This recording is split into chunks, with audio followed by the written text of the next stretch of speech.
ఏకాంబరేశ్వర ఆలయం, ఏకాంబరనాథ ఆలయం భారతదేశంలోని తమిళనాడులోని కాంచీపురం పట్టణంలో ఉన్న శివునికి అంకితం చేయబడిన ఒక హిందూ దేవాలయం. శివుడు ఏకాంబరేశ్వర్ లేదా ఏకాంబరనాథర్ లేదా రాజలింగేశ్వరుడిగా పూజించబడతాడు మరియు లింగం పృథ్వీ లింగంగా సూచించబడుతుంది. అతని భార్య పార్వతి ఎలవకుజలిగా చిత్రీకరించబడింది. ఏకామ్ర ఆమ్ర మామిడి, అమ్ర వస్త్రం, ఆకాశం అని నానార్థాలు. ఏకాంబరేశ్వర స్వామి అంటే ఒక్క మామిడి చెట్టు కైంద వెలసిన స్వామి అని అర్థం. ఏకాంబరేశ్వరుడు భూమిని సూచిస్తాడు.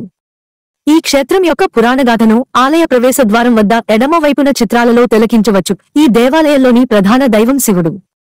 ఆలయంలో 4 వైపులా 4 గాలి గోపురాలు ఉన్నాయి. ఆలయంలో 1008 శివలింగాలు ప్రతిష్ఠించబడి ఉన్నాయి.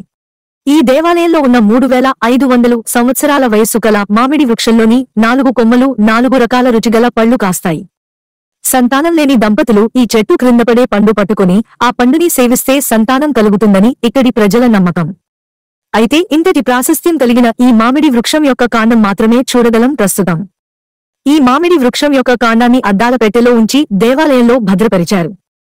ఇప్పుడు పురాతన మామిడి వృక్షం స్థానంలో దేవస్థానం వారు కొత్తగా మరో మామిడి వృక్షం నాటారు.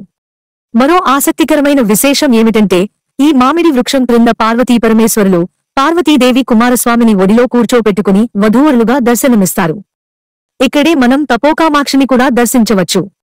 పార్వతీదేవి ఇక్కడ ఉన్న మామిడి వృక్షం క్రింద తపస్సు చేసిందని, శివుడు పార్వతిని పరీక్షించదలచి అగ్నిని పంపాడని, అప్పుడు పార్వతి విష్ణువును ప్రార్థించగా విష్ణువు అగ్నిని చల్లార్చడానికి శివుని తలమీద ఉన్న చంద్రుని చల్లని కిరణాలు ప్రసరింపజేశాడని కథ.